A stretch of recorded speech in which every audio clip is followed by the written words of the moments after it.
Good evening, ladies and gentlemen. Welcome to Toma Sessions with me, Richie, your host. So, happy 2021 to everybody. And we're almost at the end of January. How time flies, you know. And of course, we're honored here in Toma Sessions to have with us one of, I would say, the pillars of bartending. Um, and, just to give you a trivia, well, we were supposed to have an interview last year, but of course, you know very well that one of the challenges here in Thomas Sessions is the time difference. If our guests are all from Asia, then we would be talking exactly at the same time and scheduling. Well, actually, in terms of our schedule, we will be having this by around 3 or 4 p.m. because everybody has to go to work. So, but of course, I'm still happy. Thomas Sessions is still happy that finally we have this gentleman over here to guest us. And you might be wondering, I'm in kind of fedora slash long sleeve ensemble because, well, we're kind of rebranding or we're playing with how we dress up also even in our show. And actually, I have to keep up with our guest, especially this gentleman over here. He's one of the, maybe I can count with my left hand, that one of the more suave, I would say, bartenders or bar gurus. It's because let's face it. I mean, social media for me personally, it's quite new to me. Doing this thing, but getting really dressed up and well, not well. Okay, here's the thing: these guys actually, even not facing the camera, they always appear to be well dressed. Prim and proper, very suave. And that's one thing actually that you guys listening, especially or watching us, especially the aspiring bartenders, you should take note of these things, especially when everything goes back to normal. So, okay, without further ado, to introduce our guest, he is the on-trade consultant. Well, he owns the on-trade consultancy called Liquid Solutions, and he founded the first speakeasy bar in Holland named Door 74 in Amsterdam, and owns the award-winning Old Duff Genever, which you see at the back of our guest. All right, and he also published articles in Drink International, Class Magazine, Imbibe UK, Mixology in Germany, Australian Bartender, Reuters, among many others. And so, without further ado, ladies and gentlemen, please help me welcome Mr. Philip Duff. Hey Richie, that's a great introduction. Thank you. Yes, good morning. Good morning to your part of the world, and good evening here in the Philippines. So maybe first up, have you ever been to the Philippines? It is one of the very few countries in the world that I've never been to. Although I do feel that I've been there because, as I mentioned a while back for Diageo, I trained all the bartenders on two fleets of ships, Norwegian and Princess. And as you know, almost everybody on the ship, not just the bartenders and waiters, is from the Philippines. Yes. So I got to know so many people. Yes. And it's definitely a place that I need to go to. And I've even had inquiries from companies that want to distribute my Genever in the Philippines, because there's a history of drinking Genever in the Philippines that goes back 400 years. So when I can travel, or maybe when I get old enough to get a COVID vaccine, I'll be right over there. Yes, yes. In fact, that's why. Well, I remember the time that I was supposed to bring you on was during the World Gin Day or World Gin Week. That was that timeline. Yeah, but as you can see at the back, well, I actually have one gin here, but the rest is in my other place. But yeah, okay. So let's go to your history. I mean, how did Philip Duff start? Well, I wanted to be a doctor, but it turns out you have to study really hard for that. So instead, I did a marketing degree, which was great, right? It was really cool in my native Ireland. But since before then, since the age of 15, I had started bartending, and I was really lucky. The first bar I ever went to was kind of a copy of a TGI Fridays, and they had manuals and testing and training and drink recipes and a training program. It was amazing. Although after that, the next bar job I went to, there was no testing, no training, no manuals, no recipes. They just threw you behind the bar. And I was like, what the fuck is this bullshit? So I bartended in my native Dublin in Ireland, in London in England, in New York illegally. It was long enough ago that they can't throw me out anymore. In the Caribbean, in the Cayman Islands on 7 Mile Beach. And then I was back in London and I got asked, as you were probably asked all the time, to come and be the trainer for a bar in Holland. And I was like, Holland? I've never been to Holland, right? It's probably cold and shitty. I said, okay, I'm going to come for 3 months. And I stayed for 17 years. So I was a bartender. And then I became a full-time consultant because there was so much demand for knowledge of this new old thing of how to make cocktails correctly. Fresh juice, old recipes, blah, blah, blah. As you said, I opened the first ever bar in Holland that got an international profile, that was in the world's 50 best bars, that won every conceivable award. And it actually lasted almost 11 years. In fact, it just went bankrupt last year because of COVID, unfortunately. But it really put Holland on the map. And then I was at the Tales of the Cocktail Festival in the USA, and I met a beautiful American woman, and now I live in New York. And since I moved here, I launched Old Duff Genever, and I continued my work of writing, creating education programs, usually for drinks brands, and helping drinks brands to be created and to get out into the markets in the USA and all around the world. Okay, so you really okay. So knowing that, no, so you're a native of Ireland, okay, and then you traveled basically in every part of, well, maybe Europe, then America. So is there any chance of you going back to your motherland, Ireland, together with your wife, your partner? Elaine, right? Yeah, when you say that, you increase the chances because Elaine loves Ireland. And I think my stepdaughter likes it too. Okay. For me, it's like, I mean, I really like it, but there's probably places in the world that I like more. And because I first moved out of Ireland when I was 15, that was over 30 years ago, I feel really at home in lots of different places. So obviously, Ireland has something special for me, but not in the medium term. Who knows what happens in the long term? All right. Okay, so maybe, well, since you mentioned your career, I'm just curious, was there a time that you joined bartending competitions? Or I don't think I ever entered a single cocktail competition. And I'm pretty sure that if I had entered, I would have lost.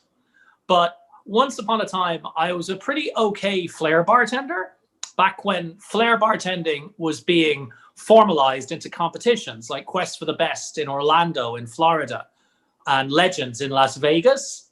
And in the first ever Legends, this is as good as I ever got, I actually got to the finals. I was in the top 14. I think it was just because I was okay at working flair. I was good at a speed round. But I won the knowledge round, the written test, which they never had again. And I never got in the finals again. So it was a very different world back then. You'd have, if you lived in London, you might have 6 cocktail competitions all year. Yeah, Roadhouse. Now you have 6 every day. Roadhouse, right? Yeah. Not at the moment, but yeah. Oh well, actually, well, that's interesting. I mean, I'm surprised. Well, of course, every bartender in the '90s started with flair. You know, I'm one of them. But then again, we figure out that that's really not what we are. Our direction is. So, you know, but since you mentioned Legends, so you probably know the guys, no? Tobin Ellis, you know, Christian, and who were your batchmates? Now, this is interesting. Huh? Who were your batchmates, or what batch was that? Was that Legends 1, the first one? What is? Yes. Hmm. Yeah, but obviously legends came along after a few years of other competitions and after the formation of the Flair Bartender Association, which was really created by Jim Allison Jim and Allison. Tobin Ellis. Yeah. And it really had an incredible run. And if there was one thing I could tell to bartenders out there, uh, bartending and cocktails are like fashion, right? And right now, cocktails are like this.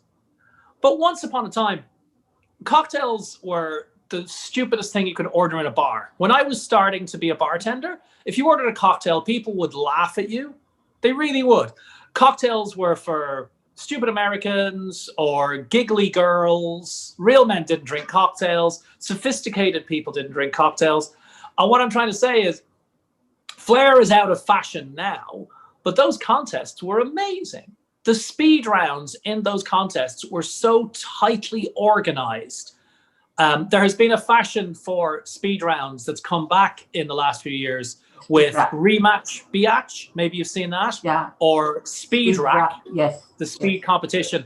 And I think the goals of these organizations, like fun and increasing the profile of female bartenders, are great. But quite frankly, the speed rounds are a fucking mess, right? The drinks are awful. People are spilling. They're not measuring correctly. Like, they're not measuring correctly while using jiggers. So I think a lot of what was good about real competitive flair bartending has been thrown out because nobody knows any of it, right? And strangely enough, in New York, where I live now, there was never a big flair bartending scene. In the US, it was always Florida, especially Orlando, and Las Vegas later on, and a few other places. But it was never New York. So New York bartenders, they laughed the hardest at this shit. In fact, 2 years ago, there was a brand ambassador that I know who put a Facebook request out. She goes, serious request. Is there anybody on the Upper East Side, my neighborhood, who could teach me flair? And she's a friend. So there was about 100 comments, and 99 of them was like, oh, you should ask Tom Cruise. Ha, ha, ha, ha, ha. I can throw the bottles around. So I put my comment in. It's like, sure, I'll teach you. That's where I live. I'm happy to do it. And then there was another 100 comments like, oh, Philip Duff's going to teach you flair. Is he going to wear his waistcoat? Ha, ha, ha, ha, ha. So people couldn't even believe that somebody, I'm now one of the old guys in mixology, was once pretty good at flair. Nice, nice, nice. Well, yeah. I mean, I'm one of those who are shocked, you know. But of course, that's what I'm saying. I mean, back in the day. Okay, actually, this leads me to my next question before we go to the pre-COVID. Um, when you were starting and going to the present, how much has bartending changed in terms of, well, maybe let's start with the bartenders, the attitude of the bartenders. Maybe that's the first one we can talk about. It's changed completely, Richie. It's gone 180 degrees. It's gone from good to bad, bad to good. Let me explain. When I was 15, so we're talking the late 1980s, right? For some of the viewers, that was when your parents were born. Uh, bartending was very, very much looked down on, except actually in my home country of Ireland. Bartending was quite a respected profession there because pubs are a really important hub of the community. But everywhere else in the world, including in the United States and the UK and Australia and Germany, bartending was something you did if you were a dropout, a loser, maybe if you were a student or you did it as a part-time job. And the idea of being a professional, and also your information was severely limited. There was no internet. And there were very few cocktail books. And at least 3/4 of all the cocktail books were shit because they were not being written by people who had any idea how to make cocktails. They would ask a journalist or maybe a food writer, oh, yeah, cocktail books sell at Christmas. Can you do a cocktail book, 300 pages, 500 recipes? And that writer would then go and buy the existing cocktail books to do some research, and most of them would be shit. So you'd see the same mistakes in every book. And I remember being young and going to London, and I'd hear about these people like Peter Dorelli or Salvatore Calabresi or Dick Bradsell. And you'd go to their bar and you kind of hang out. You'd wonder what they look like because you didn't know what they looked like. There was no magazines. There was no newspapers writing about cocktails. And maybe somebody would say, see that? That's Salvatore. And you kind of watch them to see if you could learn something. So now you have, it is completely different. For at least the last 10 years, maybe the last 20 years, bartending is respected. A bartender is as much of a celebrity as a chef now. Bartenders can make great money. We have Instagram influencers who aren't bartenders at all, but make very nice cocktails.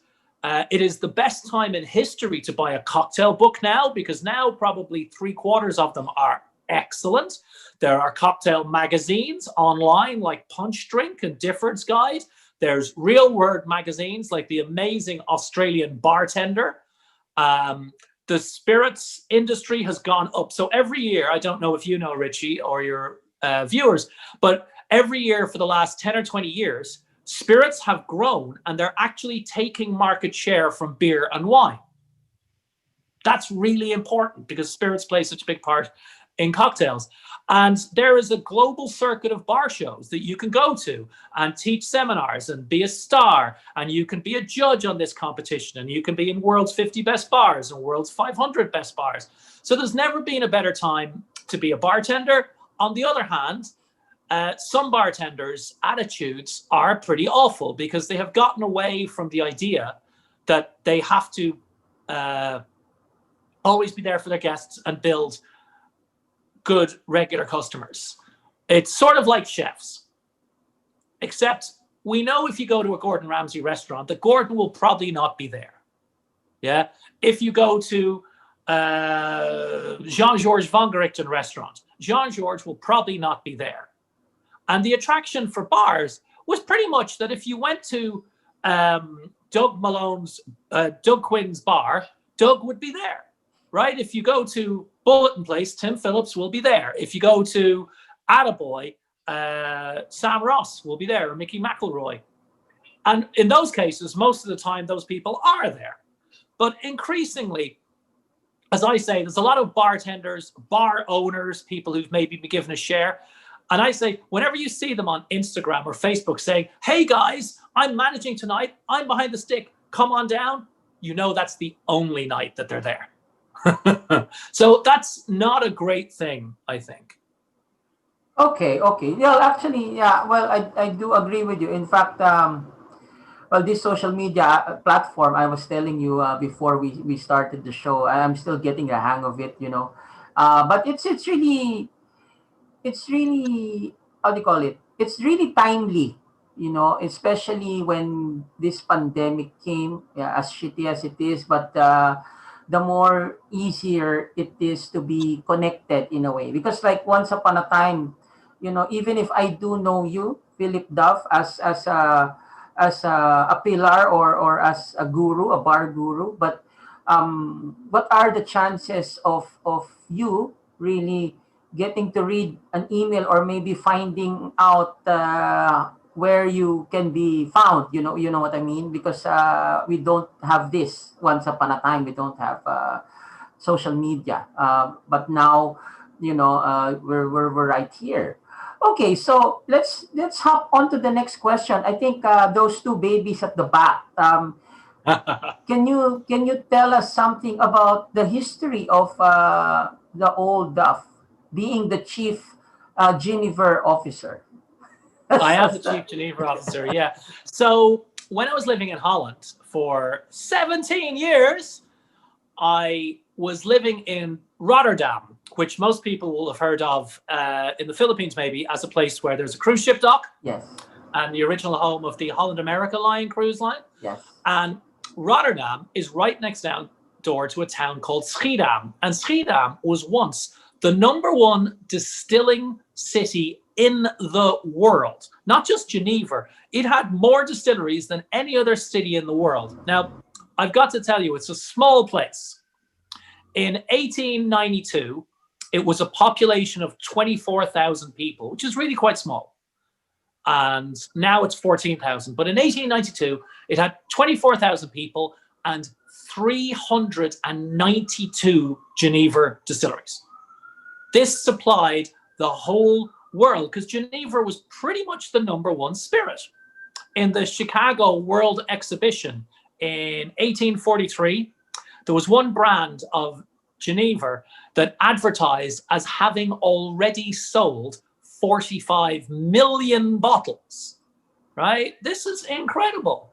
And there were Genever brands that had $1 million advertising budgets every year in 1800s dollars. That's like having $100 million ad budget today. There were brands that had offices in Buenos Aires in Argentina, in the Philippines, in the Dutch East Indies, in Australia and China, and everywhere throughout the known world. So because of that, I would visit the distilleries, I would go to the Genever Museum, and as a consultant, I was asked to help relaunch the Bols Genever brand in 2008. And that was a project I was really close to. I helped develop the liquid. I was on the tasting panel. I helped develop the marketing orientation, all the cocktails, of course. I even wrote the text for the back of the bottle. And it launched, and I thought, this is great. You know, it's a real bartender spirit. But obviously, you always think, well, what if I did my own one and I did it better? One thing that upset me a little, Richie, was that I learned that all the Genever, basically, that you've ever had, Bols, De Kuyper, Rutte, Hooghout, says made in Holland. It's not made in Holland. They all buy it in from distilleries in Belgium, and then they bottle it in Holland. It's delicious stuff. It really is. But you cannot really lie to people anymore because of Google. So I thought, okay, we'll do it in Holland. We'll make it in Holland. I found a family distillery that dates back to 1777 who would make it for me. And they would make one particular type that I really wanted, which is 100% malt wine with the seal of Schiedam. That's a paper label that goes over the top, and it guarantees it's 100% malt, no neutral alcohol, no sugar, between 42 and 47% alcohol, and it's made in a traditional distillery in Schiedam, and there are only 3 of these brands in the whole world, and this is the 3rd one. So I created Old Duff Genever. I see you've got some mezcal behind you. I created it to be the Del Maguey mezcal of Genever, the most authentic, the most traditional, bringing something back that didn't exist. Siete Misterios is amazing as well, by the way. I've got a bottle of that in my cupboard right now. So yeah, that's kind of the story of Old Duff Genever. And since we launched, it's now in 14 countries. It's in Hong Kong, China, Macau, Australia, New Zealand, Singapore, Norway, Sweden, Denmark, Holland. It's on board Holland America cruise line ships. It's in England, the Netherlands, here in the USA. And as we speak, we are shipping pallets for a launch in Israel. So in just 3 years, we've been very fortunate and people have responded very well. Nice. Okay, so since you're into that business, I'm just curious because, of course, another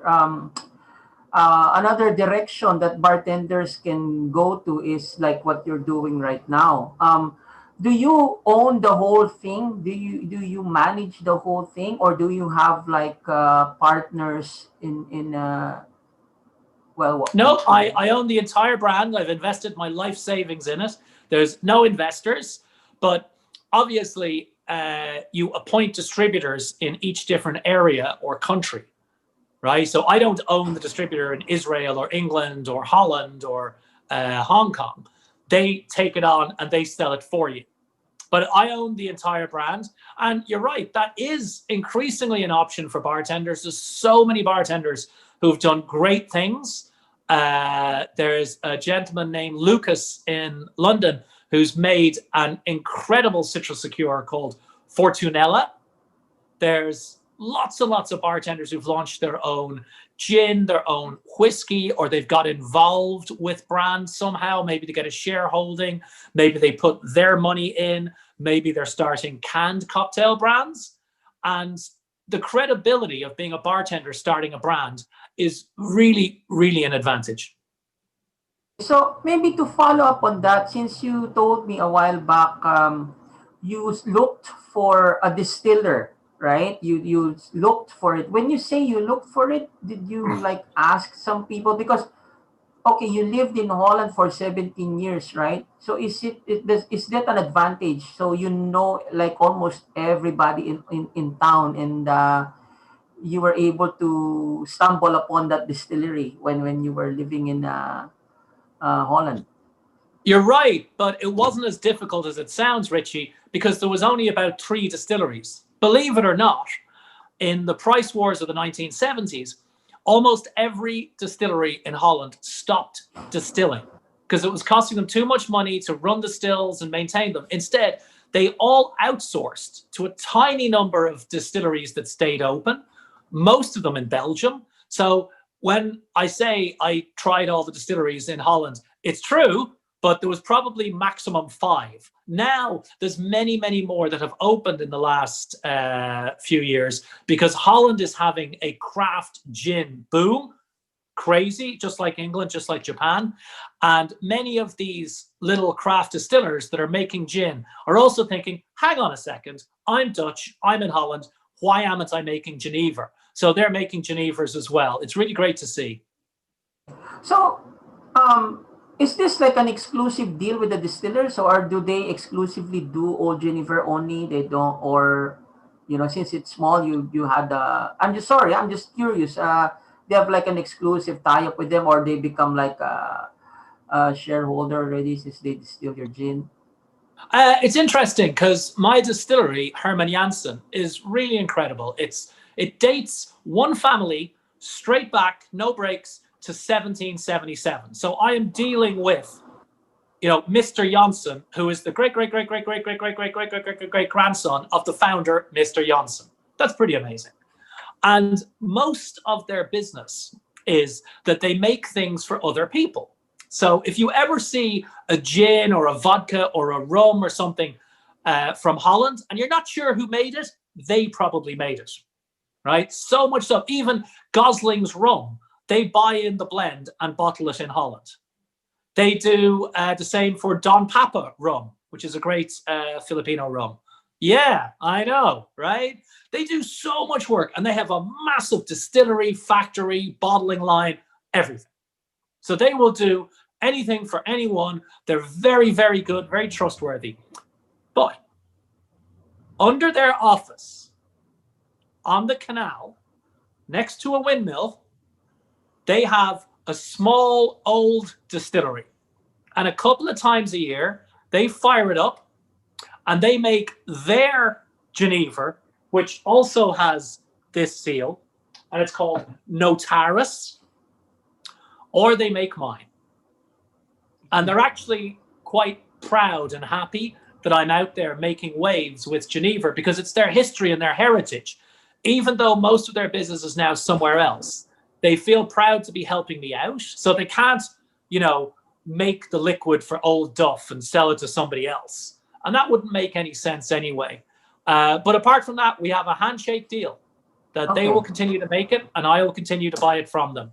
They're really very trustworthy, honorable Dutch people, and I'm glad to have them as the people who distill for me. There you go. Actually, you know what? First, well, again, coming from the Philippines or Southeast Asia, of course, once upon a time when I was studying hospitality management, it's always been dominated by London dry gin, and maybe on top of my head is just balls that is a Dutch gin or a Holland gin that I know back in the day. So it's very timely also that at least the Geneva or the Dutch gins are opening up to the market. They're reaching out, so to speak, because that reminds me, even maybe when we go cognac, let's talk of, for example, Armagnac also is like that. No, they're not really reaching out to the world, but now I think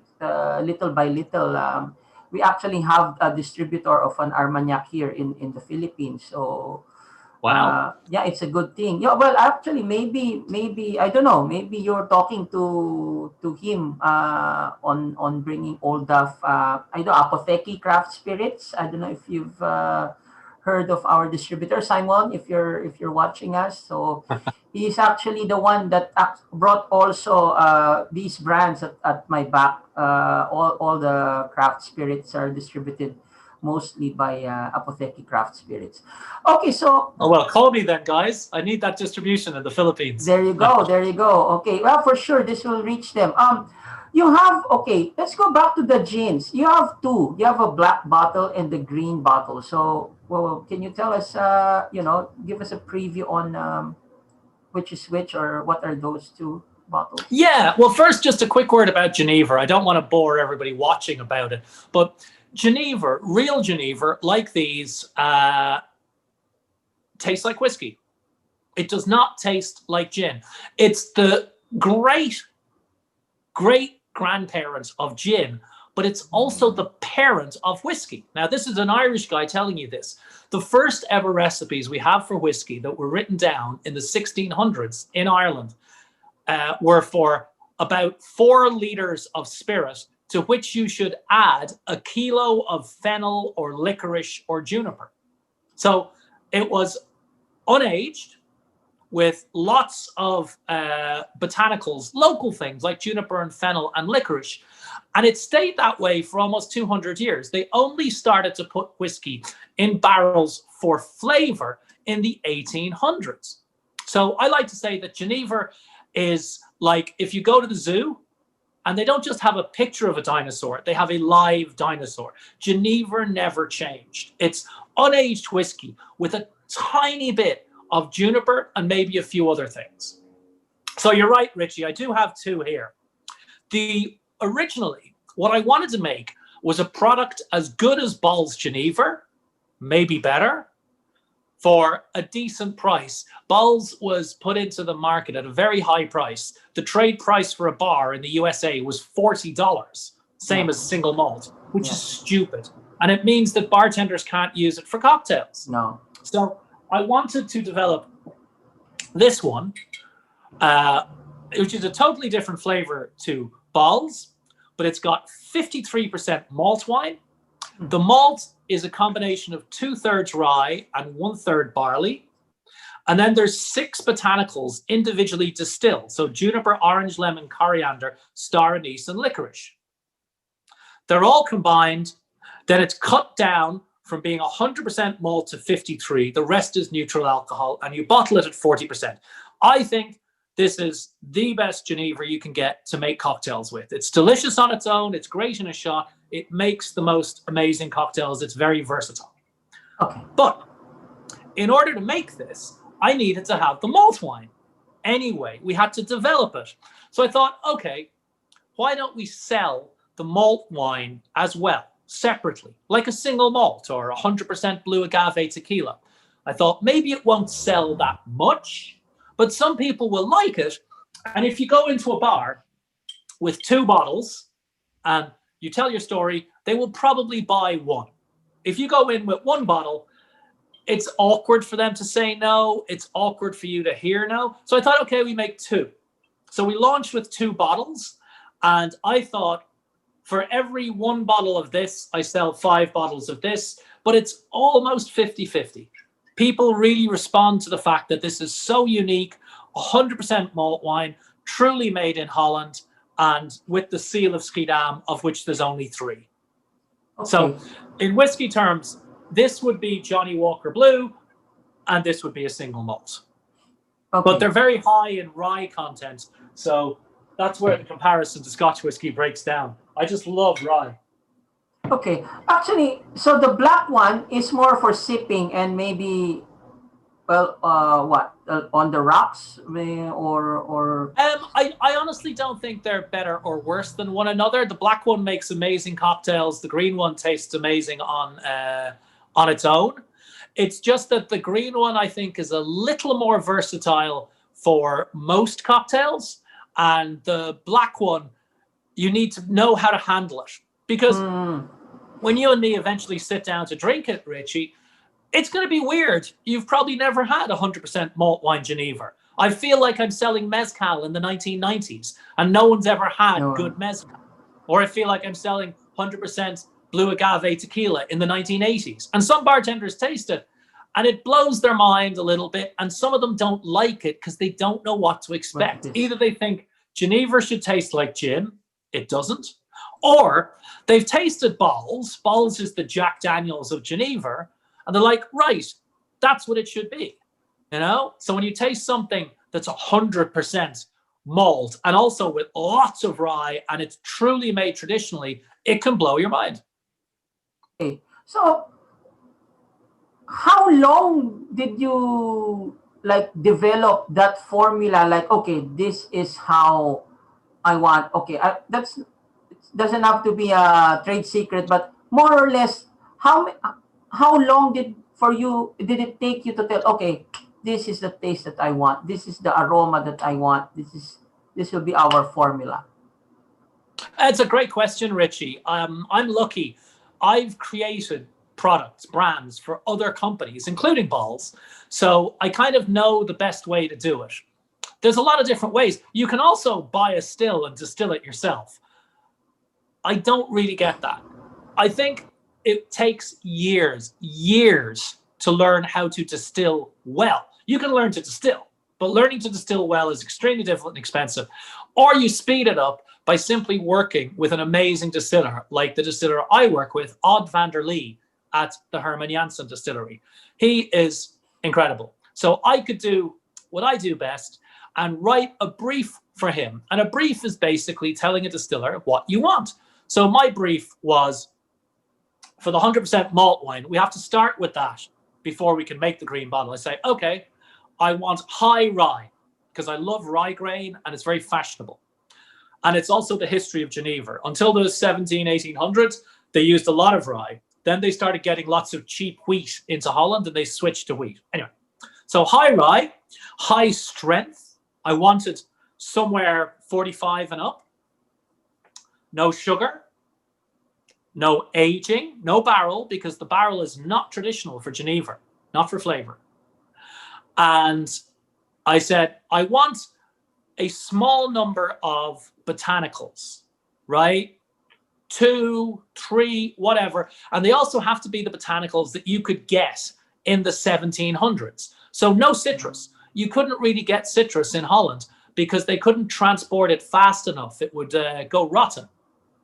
And I said, look, I want this to be the most traditional Genever ever. So it took a long time, Richie, because Odd, the distiller, had to teach himself how to make rye whiskey. Because this is, if I wanted this bottle, I could sell this as straight rye whiskey in America. Isn't that crazy? So he had to teach himself how to make the mash, ferment it, distill it, and make it high quality. So as you know, when you ferment grains, first you have to malt them to convert the starch to sugar. And then you want to ferment the sugars to get something alcoholic. And it was very difficult to get the yield right, to get enough sugars. And he would say, oh, that last batch, the yield wasn't good. And I said, well, why don't we just use more? And he said, because the yield is the quality. So that was a big learning curve. And we finally got this right. I think we had 12 different tries to get this right. And, you know, to choose the botanicals in the end, he chose juniper and hops, extremely traditional. We chose 45% alcohol. And after that, we already had the base for this. And we just had to decide, okay, what changes there? And I said, all right, I want this to be above 50% of the malt. I want it to be 40% alcohol, no sugar, no aging. But now I want the botanicals you could have from around 1850 onwards. So here you have citrus, you have orange and lemon peel, you know, you have star anise from Asia, which was brought back by the trading ships of the Dutch East India Company, who also had offices in the Philippines. And this took probably about 5 attempts to get right. And most of that was me choosing the exact formulation that worked the best in cocktails. But all in all, it really took 2 years of pretty constant attention to get these two ready to launch. Wow, wow. Oh, that's pretty interesting. I mean, you must be, of course, the trial, the tasting, and whatnot. Well, of course, being an Irish guy, and I know you have a very high tolerance when it comes to alcohol. I met. In fact, actually, my next question is geared towards that. Being an Irish by origin, why not Irish whiskey? I mean, you know that I mean. Why not Irish whiskey? Why? What made you fall in love with the gin? Well, it's a really good question, obviously. But the thing is, the Chinese general Sun Tzu said that the army which chooses the battleground will almost always win. I cannot compete in Irish whiskey. It's very hard, even if you have $1 billion company like Diageo. I certainly don't think that I have much to add. And also, Irish whiskey is the most competitive liquor segment in the world. It's growing really quick. When I grew up in Ireland, there were 3 distilleries. There are now 64. So that's really hard. And of course, the world is full of Irish people selling Irish whiskey. I can't compete with that. The biggest companies in the world, like Pernod Ricard, have got Irish whiskey brands. But most Dutch people, even Dutch people, don't know Genever. That's going to sound weird. After World War II, Holland was destroyed, and the distillers needed to make some quick and easy money. So they began to experiment with using less and less malt in the Genever. They went from 70% to 50, 30, 20, 10. They went all the way down to 1%. And if you have 1% malt and 99% neutral spirits, what do you call that, Richie? Uh, It's vodka. vodka. Yes, yes, Yeah. yes, So vodka. they invented Neutral vodka in grain. Holland Yeah, in the yeah. 1950s. And that is now 98% of all the Genever that is sold in Holland is this vodka that they call young Genever. So even a Dutch person doesn't know what real Genever is. But I do. And I speak Dutch and read and write it fluently as well. And there are extremely few books with the right, correct Genever information in English out there in the world. And there are even fewer with the historical cocktails. So that's what I could add. And also, nobody wants to really compete in Genever. The big companies like Bols, like De Kuyper, like Rutte, they all have other things they sell that are much, much, much, much, much more profitable for them. Bols and De Kuyper have the liqueurs, Rutte has its gin, and it's sort of like, you know, if you have 2 products and for every $100 you earn, $99 comes from one product and $1 comes from the other product, where are you going to put your emphasis? I've only got Old Duff Genever. That's the only product that I own. So that's what I'm going to push. So I'm either the cleverest person in the room or the stupidest. There you go. There you go. Okay. Okay. So fair enough. I mean, I've always wanted to ask that question. Now we know. And then, in fact, I think, like what you said, there is a DNA connection between. Now that you mentioned about Old Duff, there is a DNA between whiskey and gin. So, yeah, that's good to know. Okay, let's go to cocktails. What are your top 3 gin cocktails? If you would recommend, of course, you mentioned a while ago that any cocktail would really go with the Old Duff. But on a personal preference, what are your favorite gin cocktails?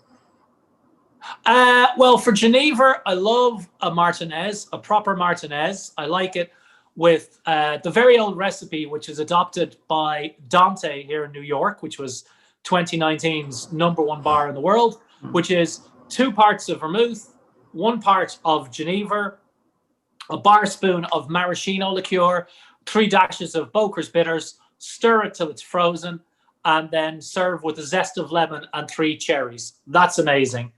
For a cocktail to get a regular person drinking Genever, I love, love, love a proper Collins. It was a cocktail that was invented in New York. They called it a gin punch. It got named the Collins in London in the 1820s.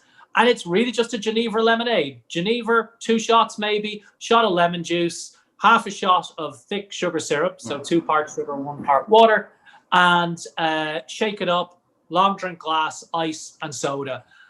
You could take somebody who doesn't even drink alcohol, and they will like They that would like cocktail. it. Yes.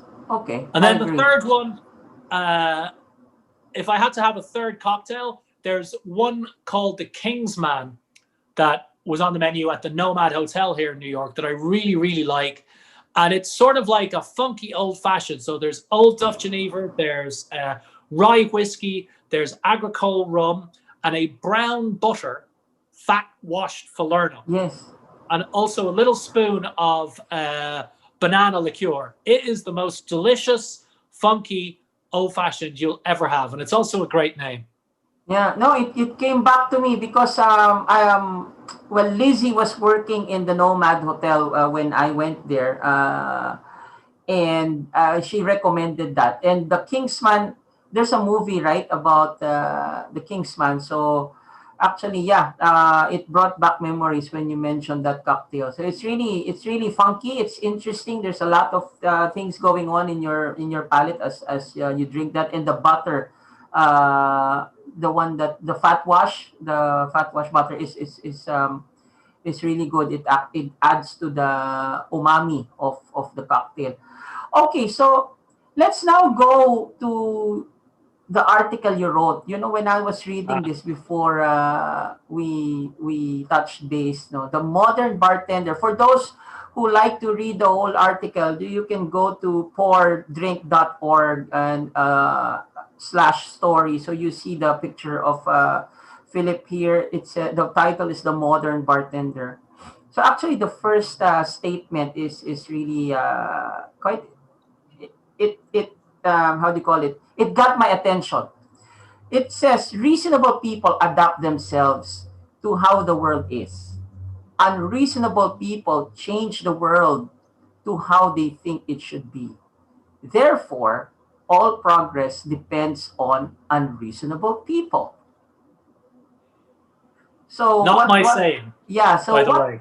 sorry. Yeah, so what made you uh have this great introductory statement?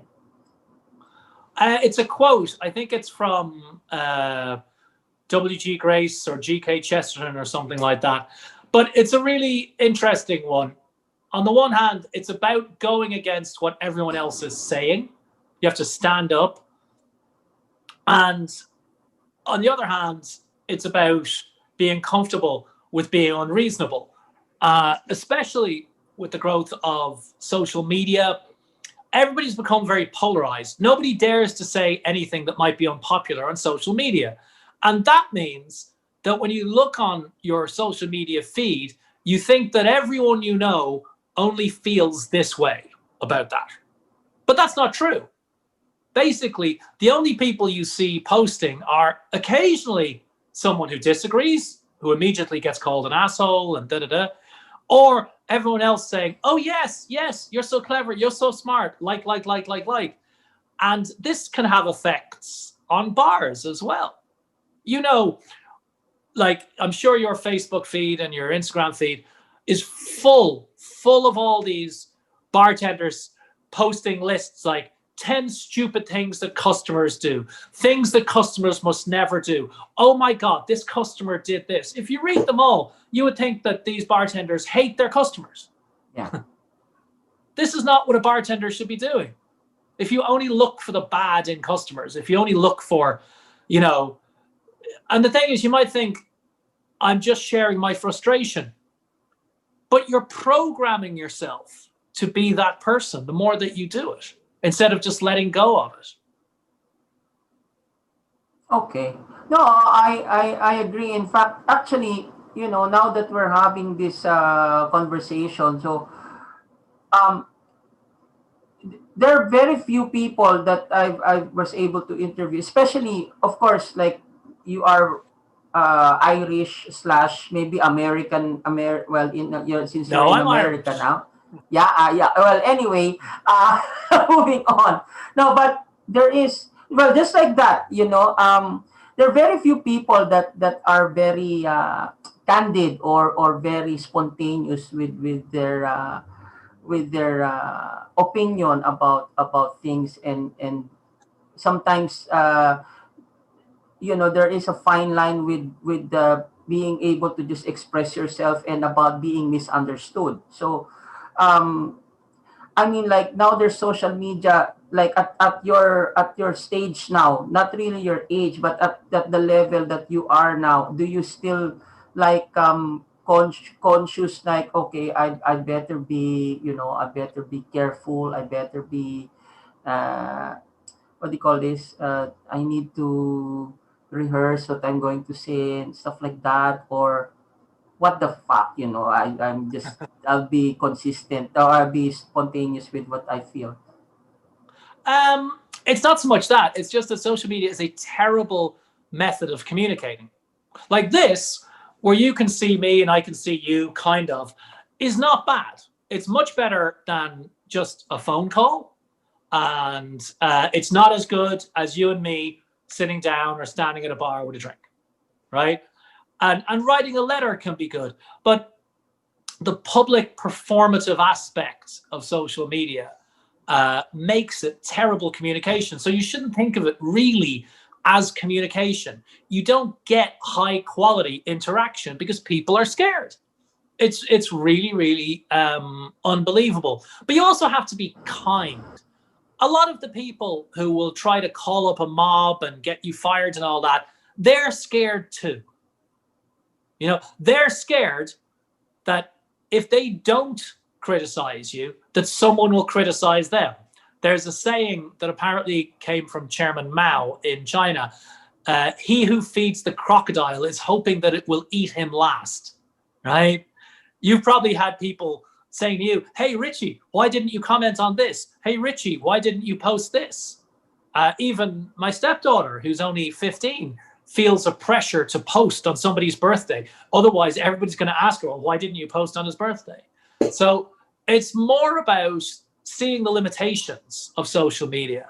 Like, put your message out there and don't worry too much about what people say. You don't have to reply to every comment. You don't even have to read every comment. Yeah, actually. Okay. Well, this one, again, I was still reading to your article because I want to read this again after our interview. Experientialism. This is also good. Bragging about experiences is the new bragging about possessions. So, can you elaborate on this one? Yeah, this is a lot more relevant when we're actually allowed to go out to bars, which we're not at the moment. But it is true. Most people now, let's say if you're under 50 or something like that, you brag about experiences like, oh, I got a recommendation.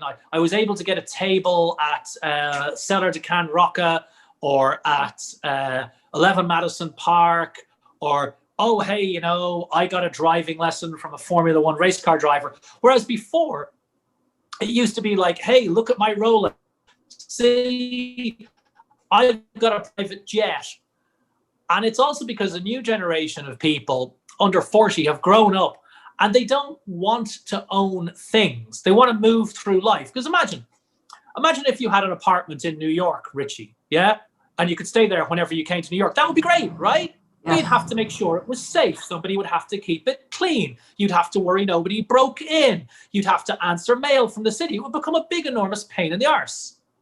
So these people, they want experiences. And also, back to social media, you get the most brag about experiences because there are many experiences that money can't buy. Yes. You could not buy a seat at Ferran Adria's restaurant, El Bulli. Yes. You couldn't. Didn't matter how much money you had. When Noma, the Danish restaurant, did a pop-up in Mexico, in Tulum, they put online all the reservations you could have. I think it was for 3 months, something like that. They all sold out in half an hour. And people were offering them $100,000 for a reservation. Didn't matter. So I think that's a very good thing for us bartenders, because if you're a bartender, you are in the business of creating experiences. You are in the business of you are not in the business of making drinks. You're not. right? A drink is always cheaper at home, and arguably a customer can make it as good as you can or better. You are in the business of using drinks and lighting and yourself to create an experience. Experience. If you're a bartender, you've probably had the experience of having millionaires or even billionaires call you up or say, "Hey, Richie, can you keep me a seat at the bar? I'm coming on Tuesday. I'm bringing such and such. I need you to do that." I don't know about you, but normally millionaires and billionaires would not be calling me. They're doing it not because of the drinks, they're doing it because of the experience you can create. So I think in general, the experience economy and the way that we showcases on social media is a very good thing for bartenders. Okay, so you heard that, guys. Huh? We should actually make haste, as they say, because, well, this is a very good platform. Actually, you're correct. I agree with you on that aspect because I've also gotten the chance to interview a few of the Instagram influencers in the bar industry, and I've learned a lot from them in terms of how to well, improve the engagement or maybe the bragging. In fact, this year I'm gonna experiment on reinventing my other platform, so that I'll see how that compares to 2020. So okay, maybe last two questions. Actually, the article, I think these are the only things that I really wanted to touch on. But all of this is brilliant. I mean, I'm I'm a frustrated writer once in a while, whenever I get the chance. But more often than not, I'll end up like Edgar Allan Poe because I've drank a little too much, and then by the time I write, I fall asleep already. So okay, let me ask your fearless forecast for the aspiring bartenders. Do you think there is still a future for them to be bartenders? Yes, absolutely. And it's also the best time, if you have any more money, to invest in the stock market because the stock market is going down. People forget after the financial crisis in America in 1929, the stock market just went in one day. Millionaires were throwing themselves off office buildings because they went from being millionaires to being worth nothing. But here's the fact: if they had just held on to their stocks, they would have made back all their money and more within 10 years without doing anything. Bartending is going to come back. I feel it's going to come back more powerfully than ever. I think it is going to be the start of the roaring 20s of our generation. And people are going to appreciate bartenders more. They're going to demand more as well because the world has been locked up for a year and so many people have been experimenting and bartending at home and learning about cocktails. And I think that means they will only go out more, but you're not going to be able to pull any bullshit on them anymore. They're going to be better informed consumers, and that's great for everybody. I think realistically, it's going to take until the end of 2021 for the industry to be back to, good full-time shifts and all that sort of thing. So if you can survive and spend the time between now and then learning and practicing and mastering your techniques and also, your personal interactions, I know it's hard to practice that. I think you're going to have a great and a long career in bartending. I think it's going to come back stronger than before because what the last year has taught us is just how valuable it is to be able to go into a bar or a restaurant and order a drink and hang out with the bartender and hang out with other people. Actually, you know what? Here, fortunately, slowly but surely, there are a few, because there are a few bars that are opening up, but the law is you have to be food first before drinks. Yeah. So it's a breather. I'm happy personally that some of my brothers and some the my friends who own businesses are opening up. It's really a big relief also. But yeah, generally, I do agree with you that maybe it will. Of course, now I heard because I have relatives that have been vaccinated already. Well, I'm not really sure about In LA, some of them have already some test. Well, I don't know if it's a test vaccine or whatever, but they've had their shots already. I don't know here in the Philippines. I heard some mumblings that there are some cities with ready vaccines. I don't know if it's effective though, but you know, we can't wait to go back and have a beer with friends, hear the noise in the bar, and hug or give high fives and whatnot. So yeah, okay, so Phil, maybe your last, of course you did give advice and your forecast to the aspiring bartenders, but maybe your last final words of wisdom to our viewers. I don't think I really need to say this to Filipino bartenders, but when you have the chance and you can do so safely, travel. It is the best way to see the world, to sharpen your bartending skills, to get to know a wide array of people, your colleagues and your customers as well. You'll improve your languages and you'll improve your network, right? Social media is a great network, but it's not the only one. And it isn't as good as meeting somebody, shaking a hand, high fiving. And if you get the chance to travel and work abroad, maybe not just on a cruise ship, but actually work in a different country, jump on it with both feet. Do it as young as you can. It gets harder because of visa requirements after the age of 27 or so. So do it now and then make a plan for yourself where you want to be in 5 years and in 10 years. I know that sounds like a lot, but if you want to own your own bar in 10 years' time, start planning now. Set yourself goals. And COVID or not, our industry will come back and you'll be conducting Toma sessions one of these days. Because me and Richie will be too old. There you go. Oh, by the way, well, we have a saying here: old is just for the only the Carabao grows old. So we have that saying. I mean, you know, in fact, talking to you right now and you mentioning Peter Dorelli, Salvatore Calabresi, well, that's, I hope I will still be alive by that time, which leads me to this. So let me share screen. I want you to say this saying that I always teach our guest. It's called, hold on, I'll share screen. Okay, so let me read it for you. Tagay hanggang mamatay.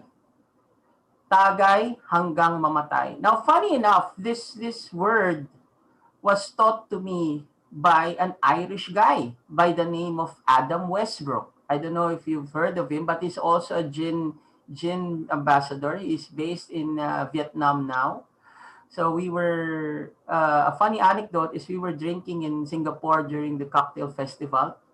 And since he drank well, he has friends also from the Philippines, and he knows about Ginebra San Miguel, which is our brand. So this was taught to him, and this was taught to me. Now, literally, this means drink till you die. Literally, yeah, literally. Okay, but figuratively, to me, this means live and die bartending. So because well, we started with bartending, and of course, especially at this point in time, there is well, there is it's a survival period, and there is a temptation to change careers. But then again, like what you said a while ago, it's the time that we use to learn more, to strengthen ourselves more, and after things go back to normal, or maybe once we bounce back, the fun continues with the bartending. So, okay, can you say this for me, Philip? Tagay? Yeah, it actually sounds very easy to pronounce. So Okay. Tagay hanggang mamatay. Okay, one more time. Very good, man. Tagay Tagay hanggang hanggang mamatay. mamatay. All right. Thank you, Philip. So, it was an honor and a pleasure, and a very educational also time talking with you and learning about Old Duff Genever. Maybe if you want to make a final promotion, you want to promote your product, or what are you up to, where they can catch you, you might want to. Yeah, if you're in a lot of countries except the Philippines, you can already get hold of it. You can order it online around the world globally from the Whiskey Exchange in the UK. And you can follow me on Instagram at Philip S. Duff. My middle name is Stephen. So Philip, S for Stephen, Duff. And just Philip Duff on Twitter or Philip Duff on Facebook. And you can follow Old Duff Genever at Old Duff Genever on every platform. So please drop me or Richie a line if you've got any questions about gin or Genever, which are different. I'm also very active in the world of gin or any spirits. And if there's anything I can help you out with, and I hope to see every single one of you in a bar with a drink in hand soon. Thank you very much, Phil. So with that, I won't keep you. You enjoy the rest of your day, and send my regards to Elaine. Have a nice day. I will. Bye Thanks, bye. Richie. Thank you. Cheers. Okay, so there you have it, ladies and gentlemen. It was a pretty educational, informative, and inspirational, actually, an inspirational time interviewing Philip Duff. So, again, if you guys are into gin, please follow Philip Duff. He'll be glad to answer your questions. And of course, hopefully, Old Duff Genever will be in the Philippines. So calling all distributors here in the country. So if you want to bring that bottle over here, so do drop Philip a line, or maybe I'll hook you up with Philip. So again, guys, this has been Richie Cruz of Toma Sessions. As I always say, be inspired, be informed, and be involved. See you on our next episode. Toma na.